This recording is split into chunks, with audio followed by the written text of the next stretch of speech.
नमस्कार दोस्तों, मैं सुनील कुमार। आज की कक्षा में आपका स्वागत है। आज हम अध्ययन करेंगे वायुदाब और पवने। वायुदाब की पेटियां और पवने। हमारी पृथ्वी के चारों ओर वायुमंडल व्याप्त है, जो अनेक गैसों के मिश्रण से निर्मित हजारों किलोमीटर मोटा आवरण है। ये आवरण धरातल पर दबाव डालता है, जिसे हम वायुदाब कहते हैं। वायुदाब को मिलीबार या पास्कल में मापा जाता है। इसके मापने के यंत्र का नाम है बैरोमीटर।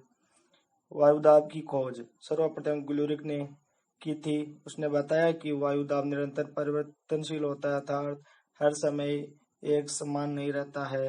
वायुमंडल में दाब असमानता रहती है।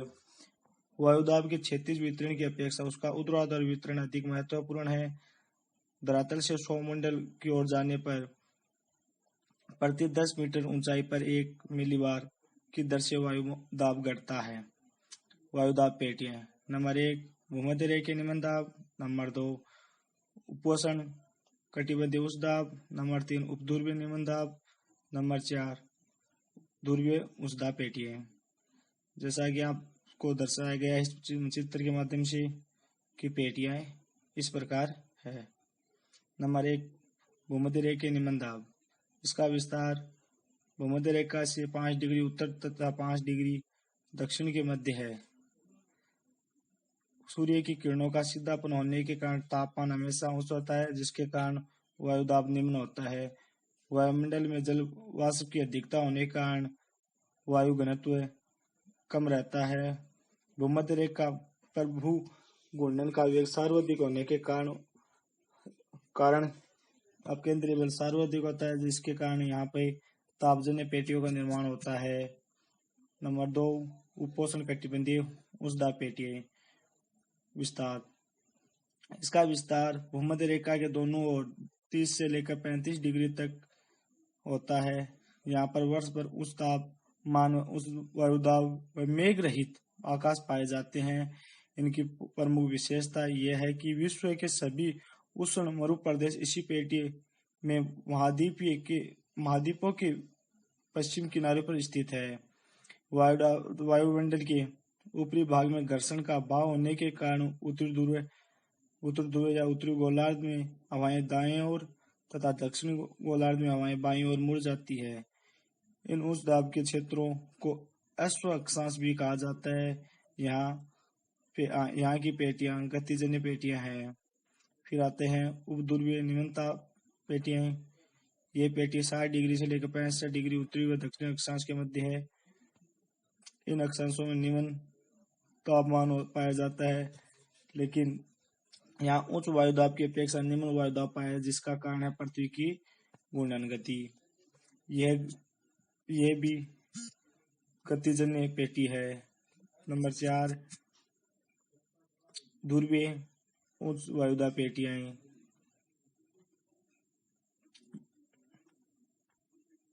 ध्रुव के निकट निम्न तापमान के कारण यहाँ सदैव उच्च वायुदाब रहता है। दोनों गोलार्धों में स्थित ये दोनों पेटियां तापजन्य होती है। फिर बात करते हैं पवने की।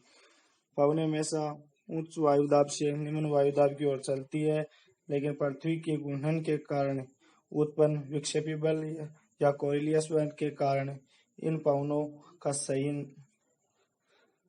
को सही नहीं चलने देता, अर्थात मोड़ देता है। पवने 3 प्रकार के हैं: अस्थायी पवने, सामयिक पवने और स्थानीय पवने। अस्थायी पवने को फिर 3 भागों में बांटा गया है: व्यापारिक पवने, पुछुआ पवने और ध्रुवीय पवने।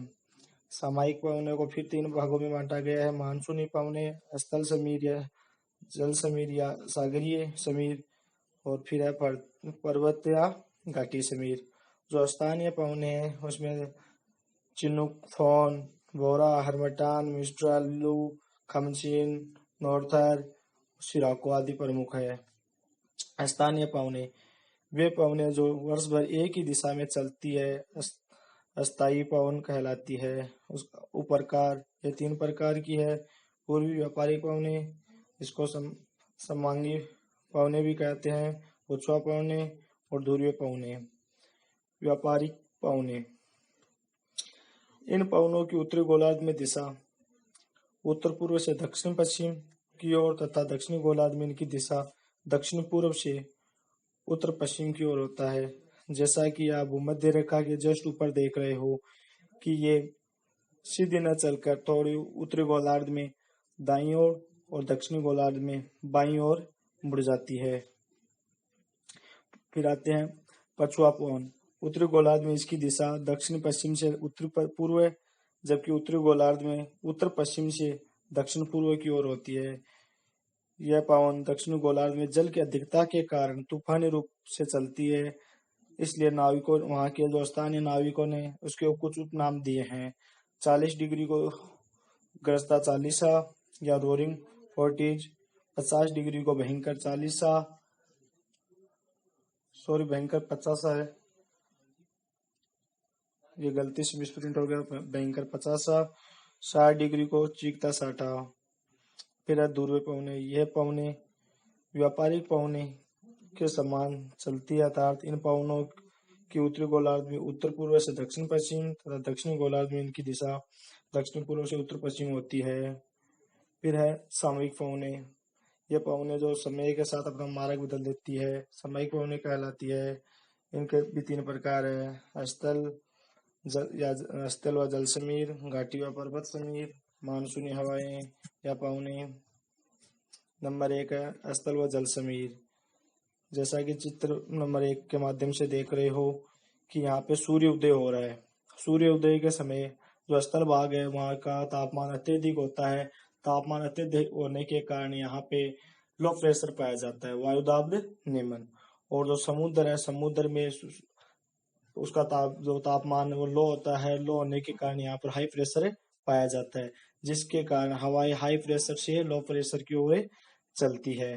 देखा जाए तो हम कह सकते हैं कि यहाँ की जो जल समीर होती है, जल समीर या समुद्र समीर, इसमें क्या है कि हवाएं जो समुद्र से स्थल भाग की ओर चलते हैं, यह मछुआरों को मछली पकड़ने में सहायता प्रदान करती है, क्योंकि सुबह के समय जो रात्रि में हवाएं चलती है वो चलती है स्थल मंडल से जल मंडल की ओर। तो उसके सहारे जो मछुआरे हैं वो समुद्र में चले जाते हैं, और जब दोपहर का समय आता है तो हवाएं चलती है समुद्र से स्थल मंडल की ओर, तो उसी के सारे वो उसी पवनों के साथ वापिस आ जाता है। इसलिए ये मछुआरों को मछली पकड़ने में सहायता देती है।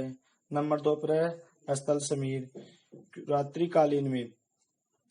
रात्रिकालीन में चलती है हवाएं जो स्थल मंडल से जल मंडल की ओर चलती है।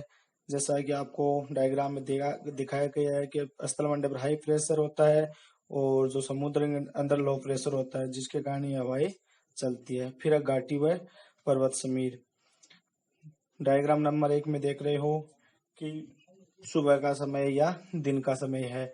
दिन में क्या होता है कि जो सूर्य का प्रकाश अत्यधिक होने के कारण जो पर्वत के जो ऊपरी हिस्से हैं वो अत्यधिक गर्म हो जाते हैं। गर्म होने के कारण यहाँ पर लो प्रेशर और घाटियों में हाई प्रेशर होता है।